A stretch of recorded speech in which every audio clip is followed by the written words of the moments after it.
Welcome to the After Chat. I'm Michael. I'm Matt. Oh! I thought we were going in order. That's my bad. Okay. You go first this time. All right. All right. That's a first. I haven't done this in a while, Yeah. clearly.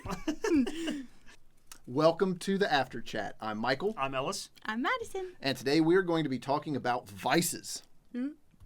Yikes. Are we excited? Yes. Yeah. Let's do it. Welcome to the After Chat. Real questions. Real talk. Real life.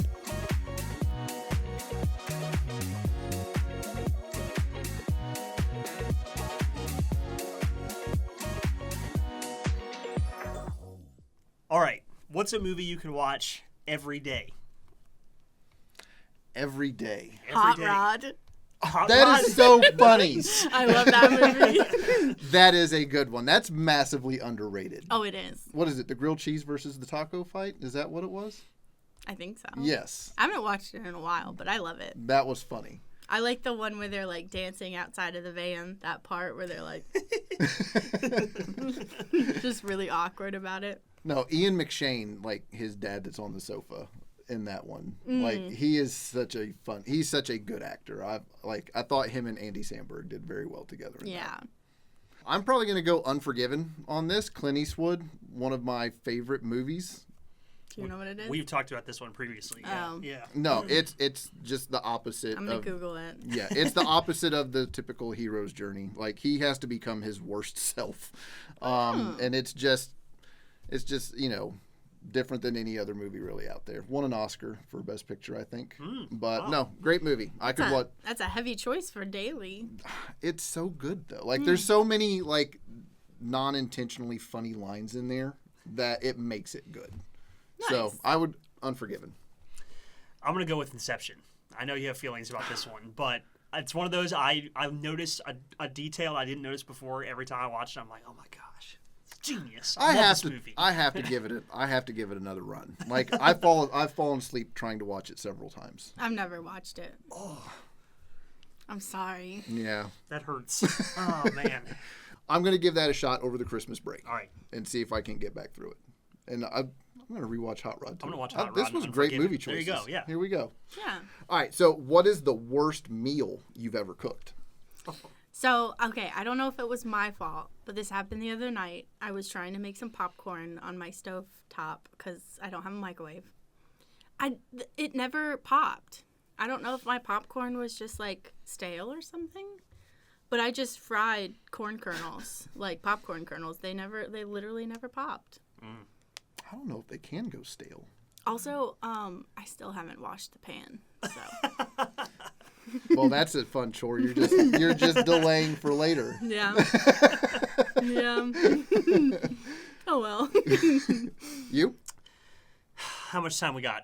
I have absolutely butchered some chicken before. I have either bitten into or cut into many a piece of chicken that was just straight pink on the inside. Oh. Yeah, it was brutal. It was Oh. brutal. So I feel like I've gotten to a point where I can hold my own a little bit, but yeah, there's been plenty of times where it wasn't good.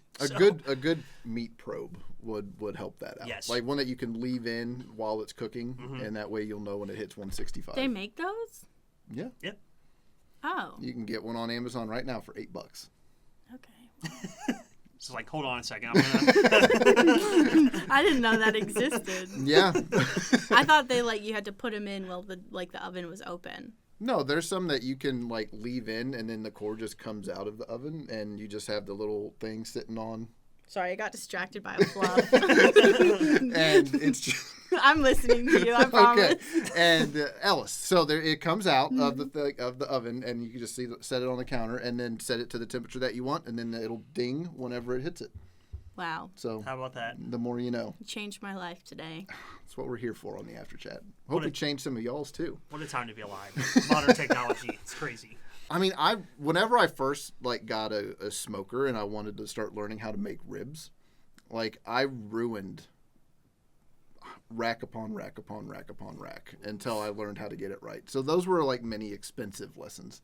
But you just eat them even though they're terrible, because you invested 6 hours in it, you know? I'm thinking about how you just said that you ruined rack upon rack upon rack upon ribs, and then I was thinking about I got my baby back because it's the same rhythm. Yes. But yes, ribs all day. Ruined a bunch of them. Are you good at it now? Oh, I'm fantastic at it now. Not to toot my own horn, but I'm good at it. Got a 3-2-1 method, recipe, the whole 9 yards. Dang. So it's good. Good for you. There we go. It's awesome. You just got to keep going. You keep ruining that chicken, and eventually you'll get good at it. Yeah. Sometimes I like to go full Gordon Ramsay on myself and go, it's raw! And throw it in the trash can. So, yeah. You knucklehead, you're going to ruin everybody. Yes. Do you tell you, like, put the bread on either side and say, you're an idiot sandwich? He just does it to himself in the mirror. That's sad. I like spike it in the trash can. Yep. You're going to kill someone else. Is that your impression of a British accent? Yes. I know it's not good, but it's all I got. Hey, it works. All right. What's the next one? What is something about yourself that you hope never changes? Nobody wants to go. I'm gonna say I like having a good time and having fun and just being a silly, goofy little girl sometimes. So I want my fun sense of humor to never change, and my desire to enjoy life's little whimsies. I never want that to change. That's a good answer. That is a good answer. Yep. Thank you. And you worked in the word whimsy, which is vastly underused. It is. I like to pair it with razzmatazz. That's Like razzmatazz and whimsy. okay. Yeah, I like that. There we go. Yeah. I think I find humor in like the little things. And so I think it just like, I don't know, it helps me cope with things whenever they can be like kind of heavy and harsh and not all that great. And so like being able to find humor in the absurd, Yeah. I think is a very handy thing to be able to do. So I hope that never changes. So I was going to say something similar. Like I'll find a joke in pretty much anything if I try hard enough, and you know, sometimes it works out, sometimes it doesn't. But I'm going to laugh regardless. Yes. So yeah, sometimes the joke is just for me. yes, exactly. Yeah. That's allowed. Yeah. Yes. All right. So the reverse of that is, what is something about yourself that you hope goes away? Wow, that's fun. Oh man. I guess I would say my judgmental side of myself that I'm constantly facing. Like I feel like I'm fighting a constant battle because I know that's not who I want to be, but I'm ready for the work that I've done to put in, like to reframe and stop myself before I do it. I'm ready for that to just be my second nature, which I don't know if it ever will be, but I'm tired of like basically having to pull myself aside and give myself an attitude adjustment all the time. It gets really annoying. So, yeah, that's my answer. Well, I mean, the fact that I think just knowing that there is something about ourselves and being willing to like want to change it, I think is a good thing. So, like for me, it's just like general self-doubt. Like I a lot of time, like I wish that would go away. That's a good answer. I think one of the things that it does do for me is it forces me to rely on God, because I know that He wouldn't have called me to do something if He didn't give me what I need to actually go through it, even if I don't feel like confident in myself. So like just kind of learning to act in spite of how I feel is something that I do pretty much daily to some degree. And so it would be nice if that went away, but like you, it's better than what it used to be. That's true. We're getting there. Yes. Always a work in progress. So that would be mine. Yeah. I think my ability to separate myself from other people's feelings is a little bit too good. I would like to bridge the gap there and get a little, grow a little bit more in empathy. Okay. Yeah. Interesting. Yeah. It's funny because I I thought about saying that as the answer for the last question, but then I pivoted on the fly. I was like, no, I don't think that's, I'm going to go with the other one. Yeah. Yes. Yeah. Yeah. So. There's always things that we have to work on and things that we can change. And there's also behaviors that we've adopted over time that we might want to change and tend to manifest themselves in the forms of vices. Yeah. And so that's what we're going to be looking at today. And it just generally just leads to a sense of discontentment. Yeah. And so that's going to be something that we talk about here in a moment. But first, check out this message from Pastor Brian Hughes. But there is a difference. We've got to start delineating the difference between saying I want and I need, or I have to have, or I can't live without. For most of us, those phrases are about as dishonest as me asking a large crowd, how you doing today? But Paul says he discovered the secret to contentment. He discovered it in being able to say the phrases that we're sort of, winking at and smiling about. He could say, I really am fine. Really, seriously, I am okay. Do I want to be hungry? No. But I'm okay. Because God is good even when my circumstances aren't. He could say both. He could say, circumstances aren't great, but I really am okay. And when you discover contentment, regardless of what is happening around you, which is what Paul says he got, you get released from the chronic disease of feeling like you never have enough. Contentment is not found out there. It's found in here. And interestingly, when you discover this, you get released from the tyranny of things you cannot control and placed into the thing that God wanted to give you all along. Something better than the thing you were chasing anyway. Contentment. So what Brian was saying there was that we all have feelings of discontentment, and it's what we do with those feelings. Like Paul said that he found the secret to it, and we'll unpack that a little bit later. But sometimes when we feel discontent in an area of our lives, we seek to like soothe that with some sort of vice or some sort of unhealthy way of coping with that feeling. Yep. And so we're going to look at just 3 ways that it might manifest itself, and then we're going to unpack Paul's verses in Philippians chapter 4. So What is one area, or what is one way that people seek to fill or soothe that feeling of discontentment? So I'm going to talk about consumerism, which I think is, it's more widespread than people might anticipate it to be. So I have some facts that I've pulled up. I'm using a website to pull these facts that is mymoneywizard.com. There we go. So the average number of items in an American home is 300,000. Whoa. Okay. 300,000 items. What are we classifying like a single spoon as like an down item? to like paperclip? Okay. But still, if you think about it, like that's a lot of stuff. 80% of the items in our house we rarely or never use. I believe that.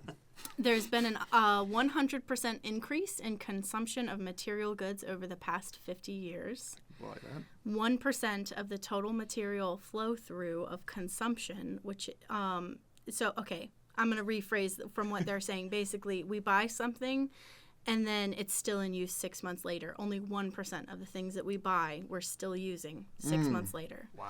And there has been a 100% increase in the numbers of self-storage facilities in the U.S. from 94 to 2004. So that's not even counting the past nearly 20 years of how many more storage facilities have increased. And there's a whole lot more facts on this link. So if you're interested in some facts about consumerism that'll make you feel a little sick to your stomach, check that out.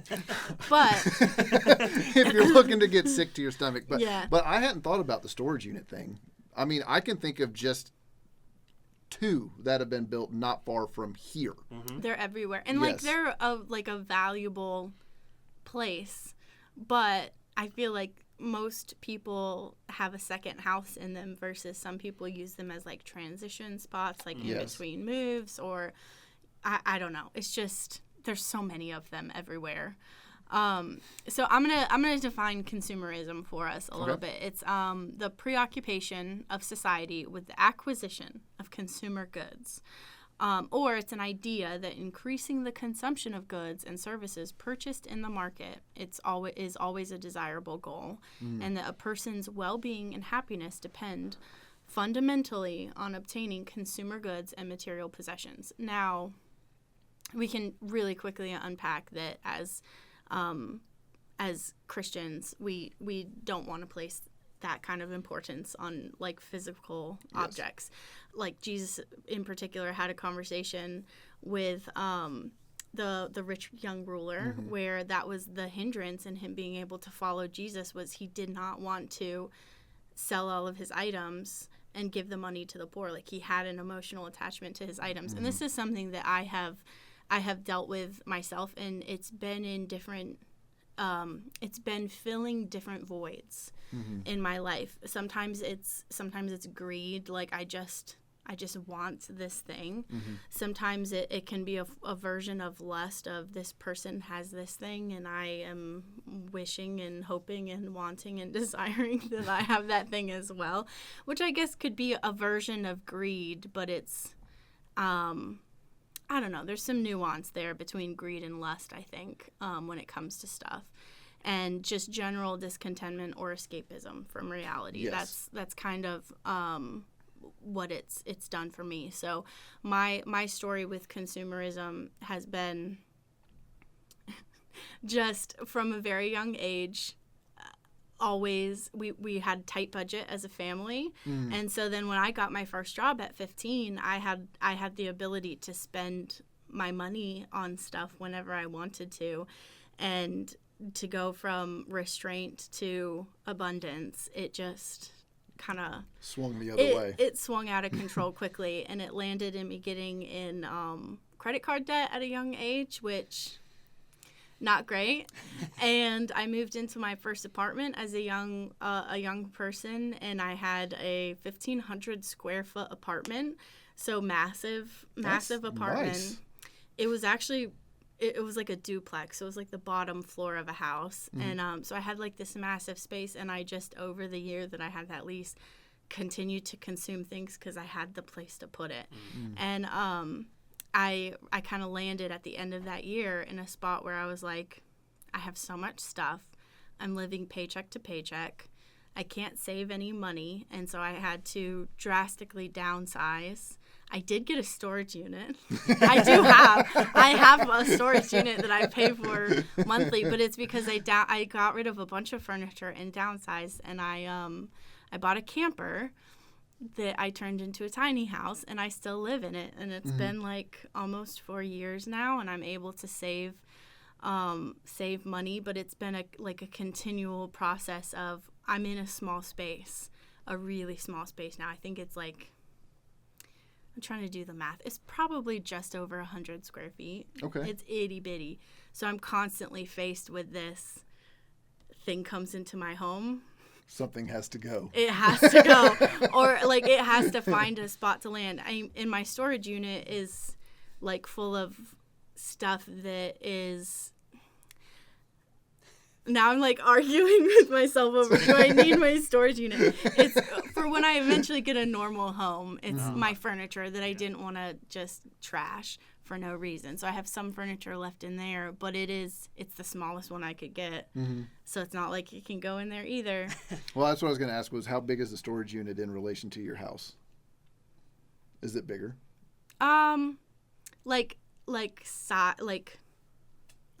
Size-wise, Yes. like floor plan-wise, Yes. it's smaller, but because there's no stuff in there, I can put more things in it than I could put in my house. Sure. So I have a passionate perspective on consumerism going out of control because I have had to deal with the consequences, and I'm glad I faced them when I'm young.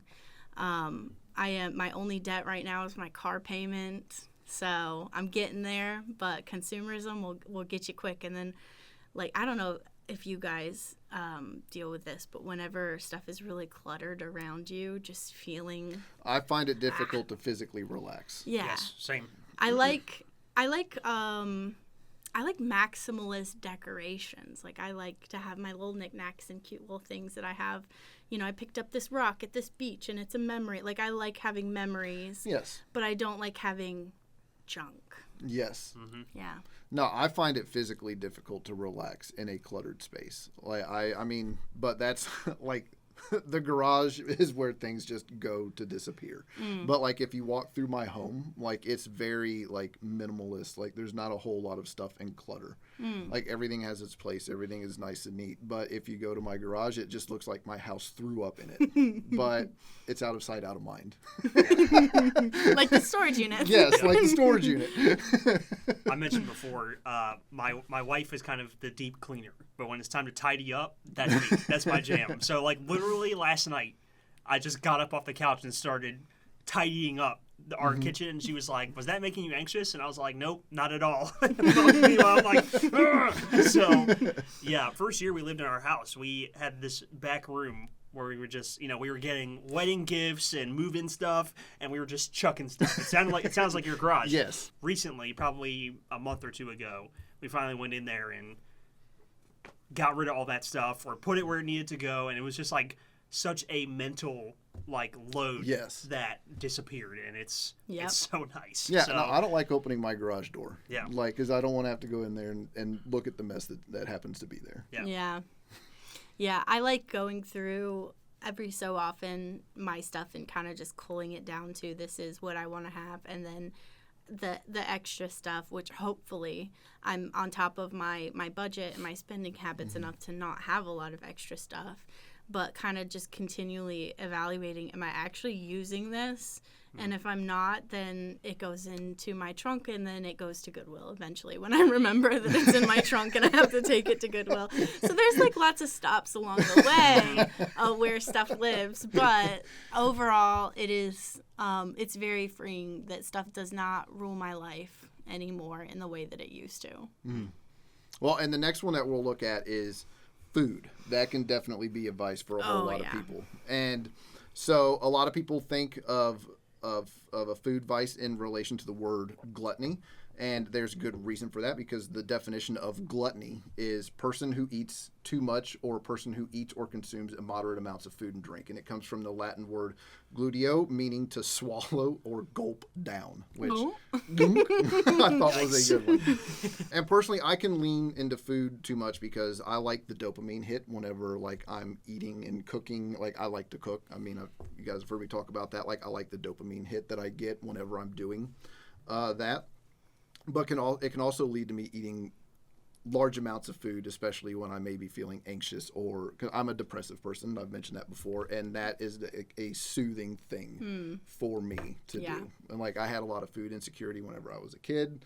Like to me, being able to like do that is like just a sign that like everything is okay, even if it might not really be. But it's just a way for me to cope. And there's a comedian that used the line like, "The meal's not done when I'm full; it's done when I hate myself."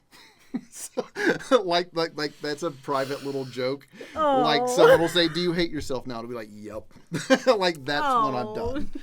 But so, yeah. So. It's interesting to me that you said that you faced food insecurity when you were younger, and that has played into kind of struggling with the balance now. Yes. I feel like it can, that's mirrors my vice with consumerism, is because we didn't have money for like little luxuries or anything besides being frugal. That kind of resulted in now I can buy whatever pair of jeans I want. It doesn't matter. Like, well, no, and it became that way for me. Like whenever I first moved out and I got a job and I was in the Army and I had like my place in the barracks, like I could now go and get all of the stuff on TV that I wanted to eat as a kid but couldn't. Like, so I'm getting massive cans of overstuffed beef raviolis and things like that. And it just, so like I learned to cope over time. So like now I don't really have a whole lot of junk food in my home, because I know whenever I do feel some sort of way and I'm, kind of grazing through the kitchen or whatever, like if I have like berries or just like deli meat or things that are tend to be on the more healthier side of things, I'm not going to be doing as much damage to myself. So I think a lot of our feelings of discontentment stem from unmet needs in childhood that when we become, and we'll get into this later. Yeah, that's true. And then manifest themselves in unhealthy ways if we don't learn how to cope with them in a way that is probably more proper. When we were growing up, my younger brother used to throw down at the table. Okay, he did not mess around, and it became like a running thing. My dad would lean up and just be like, you know, you don't have to eat till you have that throwing up feeling, right? Yeah. No, and that's what made that comedian's line so funny and hit so hard whenever because he put words to something that I had felt before. Yep. And so I was like, oh, he's joking about it. But I mean, he was being serious about himself. Right. But I was like, I can relate to that. There you go. Yep. Well, the one I'm going to talk about is not going to be fun for any of us because it's screen time. But I'm looking at a screen, Ellis. I know, right? I mean, look, hey, if you're watching on YouTube, sorry, you're also doing this actively right now. It doesn't count. But it doesn't count. Wait till we're done, and then Yeah. you can start monitoring your screen time. Exactly. Okay? Yeah, there you go. Good catch. So what is screen time? Like, what's the deal? I mean, the literal definition is the amount of time in a day you spend using a phone, a computer, a TV, gaming console, Watch. that kind of thing. A watch, sure, yeah. They're everywhere. Yeah, You they're can't, everywhere. they're on gas station things now. Yes. Rolling ads. In all shapes and sizes. Yeah. Crazy. That's bananas to me. It drives me insane. Yeah. Sorry, I didn't mean No, to no, cut it's you good. off. So it's funny because that definition in itself doesn't sound inherently bad, right? Right. But there have been some things and some trends over the last 15 years or so that have made it harmful. Smartphones being number one. Since 2007, when they kind of rose to prominence, they have become part of our daily lives. Like, we do everything on those things.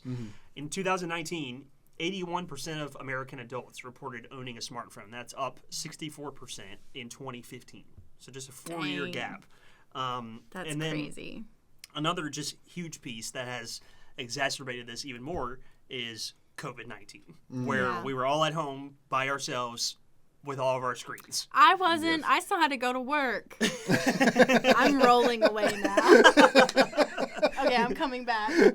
So what makes screen time a vice? Well, the average American spends 7 hours and 4 minutes a day staring at a screen of some kind. Globally, the average screen time per day is 6 hours and 58 minutes. For our phones alone, Americans spend an average of 3 hours and 43 minutes a day on their phones. That average, that's wild. You know, all of those numbers are way above what experts recommend as far as screen time per day, which is 2 hours. So that's brutal. Like, that is hours. freaking brutal. That amount of screen time can lead to just a few negative effects. Sleep being one of them. Increased screen time has been linked to shorter sleep duration, decreased sleep efficiency, so you're not, getting the most out of however much time you're sleeping you could be, and longer sleep onset delay. Basically, it takes you forever to fall asleep. Yeah, because your brain's got to yeah. disconnect and settle down from all the stuff that you just filled it with, and, Right. and that dopamine to wear off, and then, yes. Yeah. This is linked to negative effects on your physical health. Increased screen time is often consistent with obesity and things like that, and then mental health as well, because I'd literally just put this in the notes with arrows. Increased screen time, lack of sleep, affects your behavior and performance throughout the day. Yes. And can even lead to anxiety and depression. So my relationship with screen time, kind of similar to what y'all were saying. I didn't really think about this getting ready for this, but I was the kid. I've talked to you about this before. I was the kid who didn't have a gaming console, so I would go to my friends or my cousins or whatever. I didn't have a phone at all until I was like a freshman in high school. Didn't have a smartphone until I went to college, and so I think a lot of my relationship with it is just, well, I didn't have it and now I do, so like I can't get enough of it, I also think, and I think this is true for plenty of us, it's just a filler, like something I do when I'm bored. My alarm goes off in the morning. Oh, let me scroll and see what happened. Or I'm sitting at work and I have 5 minutes to kill, or I need a mental break. So I pick up my phone to give myself the mental break of all things. I do that all the time. Yeah. It makes no sense. Yeah. No, I justify a whole lot of things because I need a mental break. Yeah. Yeah. So on and so forth. But yeah, that's screen time for you. So, I mean, all of these, stemmed, every single one of our examples stemmed from some sort of discontentment that we had. There's lots of root causes for discontentment. I put a couple down here, like poor self-image, like comparing yourself to others, not living up to your own standard that you have for yourself, whether that standard is realistic or not. You can just set that aside. Fear of the future, or just general, not being happy with where you are, leading to a sense of escapism. Yep. Which I think all of us, like all of our things have hinted at to some degree or another. Not recognizing the difference between wants or needs. Like what I needed as a kid was a like well-balanced, nutritious meal. What did I go out and get whenever I got out on my own? Overstuffed beef ravioli, Dorito, like all of the bad things. Just dissatisfaction with present circumstances, not recognizing that things are temporary. I know that that's been true for me in the past. Like if I feel like if I'm in a season that's not all that great, I imagine that that's what it's going to be forever. And then that can just cause you to turn to a whole host of other things to just try to make yourself feel better even for a little while. Or ironically, like recognizing that something's bad and then not taking steps to actively make it better. Like you just find yourself in a cycle. So like those are just some things that for me, are some root causes of discontentment. I don't know what your all's thoughts are on any of that. Yeah, I mean, I think I feel like everything is a combination of all of that stuff. Like I don't think any of them's like a silver bullet. Like it's a hodgepodge of things all hitting. Which makes it really hard to unpack in the moment when you're faced with like wanting to lean on that crutch or like turn back to that vice. It makes it hard to kind of pick apart and stop and figure out, is this actually what I need, or am I like just wanting something, or is it something in my brain that I'm like telling myself that's a lie? Like it's hard to stop when there's so many layers to it, and I think that's why vices can have such a grip on us. Yeah, just taking the example of screen time and some of the things you mentioned, I think you can make a direct tie, like comparing self to others. Well, whatever I have going on, I don't really want to be involved with it. So I'm going to check out and go on Instagram and compare myself to these people on Instagram who seem really happy because, spoiler alert, that's all you post on Instagram. Anyways, or escapism. I have 5 minutes or 10 minutes to kill and I need a mental break. So I'm going to go scroll on whatever. I could go on and on. But you could almost go down the list and apply any of these three to discontentment. And that's where I think where Hughes's message comes in, and like in that message he references Philippians 4, 12 through 13, and that's such a good verse. I love this. Yes, and he said, and this is where, and I mean, just think like Paul's writing this from prison, by the way. Like I think that part gets left out. Like if you go back to Philippians 1 and look at like where he's at and what's going on, like he's writing this from prison. Like he's trying to like galvanize and motivate folks while he's sitting in there. And so that's where he comes in and he says, starting at 12, I know what it is to be in need, and I know what it is to have plenty. I have learned the secret of being content in any and every situation, whether well-fed or hungry, whether living in plenty or in want. I can do all this through him who gives me strength.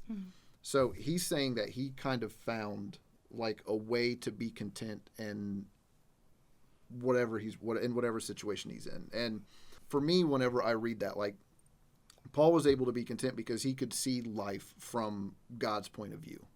Like he was able to like say, okay, these are all the things that's going on around me. How can I see like, and if you go back and read all of it, like that's kind of where he's coming from. Like he's learning to see things from God's perspective and God's point of view and try to prioritize in the way that God does. And he was focused on what he was supposed to do and not what he felt he should have. Like that's where, okay, this is how I feel. Like I don't have to let my feelings rule over me. I can act how I need to in spite of my feelings. Yeah. And often the desire for something more or better just indicates a longing to fill an empty space in your life. And every single one of us mentioned something along those lines. And so where do you turn to whenever you feel that? Like what are you doing with it? Like mine, overstuffed beef ravioli. Like that's where I went, and so like screen time or shopping, like there's healthy ways and unhealthy ways to deal with our feelings of discontentment. I don't think it's any coincidence either that all three things that we talked about are kind of the quick and easy thing that can fill that gap. The quick and easy thing is often the unhealthy thing also. The cheap thing. Like I mean that's where it goes.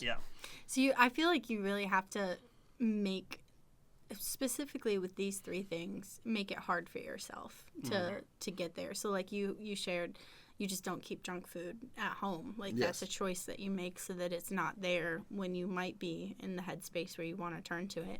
I have a similar thing with, like, my previous shopping accounts got deleted.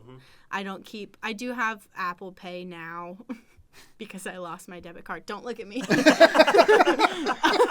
So I mean, I have some ways. Okay, if I order a new one, it's gonna take forever to change all of my billing information, so I'm not gonna do it. Anyways, That's valid. I make it as hard as possible for myself to do easy shopping. I make lists before I go out so that I can kind of stick to it. I follow like a really strict budget.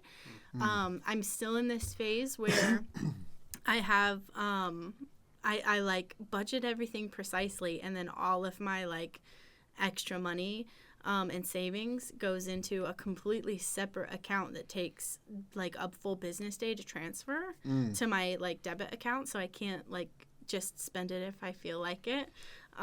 So finding those ways to prevent you from getting there might give yourself a little bit more time to address the feeling in the moment. Yes, and I've done something similar there. So, and I think this is one of the greatest things that, like, ordering groceries was one of Yes. the greatest things that came out of COVID. Preach. Like, of all the things. And so, like, for me, I have an app where I do all of my meal planning, and then I check off what I already have in my pantry and in my fridge, and then the difference gets sent to the grocery store. Like, and then I just add whatever I need for like household staples or whatever to it, and then I just go and pick it up. Because if I'm at the store, Yep. I'm going to load my buggy full of all the things that I know I'm going to, with all of the things that I know are going to be unhealthy for me down the road. The dang Yep. ravioli. Yeah, yes. And so and so like but those are tools that I've learned to put into place, so that way it prevents me from just crushing a whole lot of food if I feel some sort of way. What do we do, like, collectively? What do you guys do when your plan to keep it as hard to access as possible fails? Like, how do you address that need inside of you that you're trying to fill with the thing that's easy to get, but there's something there that's empty? So, I mean, you're going to give in to some things sometimes. Like, Oh, yeah. you're a human and you're going to fall. And so Oh, yeah. what I've learned to do is give myself grace whenever it does happen. That's good. But know that I need to do better. Like, and I think just recognizing it, and then also being able to live in that space where, you know what, I want to go and get something from McDonald's because I'm feeling some sort of way, and just not doing it. Like, being able to live in that discomfort. Oh, yeah. And say, you know what, it. I feel like this right now, but I know that if I go and I do that, I'm going to feel worse later. Yeah. So just being able to be comfortable in the discomfort. Yeah. Because I know that, I'm sorry, but No, like, you're I know good. that Paul he wasn't comfy in the prison. No. Like, he was Nope. literally chained to a dude. So, I mean, There was no way he was physically comfortable. so, I mean, but and also put things in perspective. Like, you know what?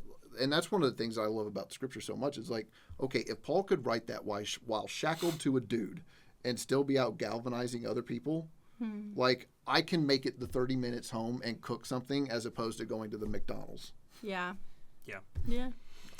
I think for me, for screen time, like, if I fall into the extreme of, I have a ton of screen time today, the next day I try to lean into the other extreme of, I'm going to try everything I can to minimize it. So I'm going to leave my phone in the car. I'm going to leave it back in the office. I'm going to do, whatever. And, the long-term solution and like the realistic solution is somewhere in the middle. But if I feel like I've tipped a little bit too far this way, then I try to kind of balance it out by going in the other direction. So an example is, I mentioned, like, you wake up, your alarm goes off, you scroll immediately. I put my nightstand across the room. So when my alarm goes off, I have to physically get up out of the bed to go turn the alarm off, and then I'm already up and moving. And it just That's kind of smart. naturally happens, Yeah. So, I like that. I definitely need to. I've gotten into a really bad habit lately where I am like falling asleep to something on a screen. And I know it's affecting my sleep. So I need to to try that out. Well, yeah, and that's the other remove side it of it. from where I sleep completely. Yeah. That's the other side of it. When we put it up on the charger across the room, you're done. Yeah. You're done with it. If you want your phone to be charged in the morning and you want your alarm to go off, then you got to leave it over there. So.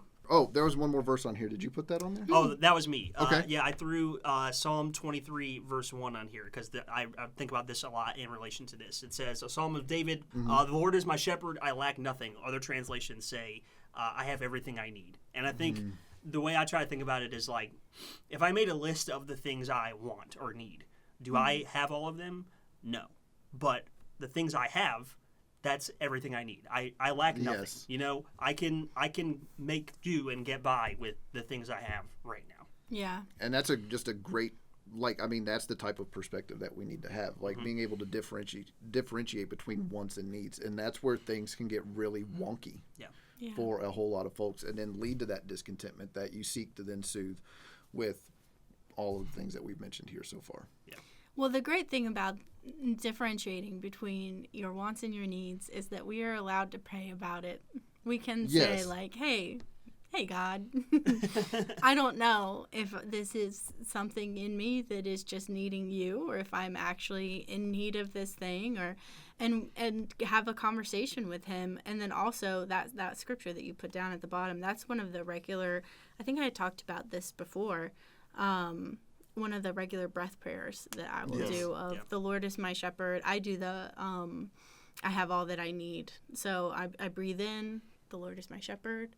I breathe out, I have all that I need. And just kind of having that rhythm will kind of put enough of a pause in my day, because I do it several times kind of throughout the day, and stop and think, not just that my needs are being met, but that the source of my needs that are being met is God. And then that kind of, it brings me closer to him throughout the day, and it makes it easier when I am in moments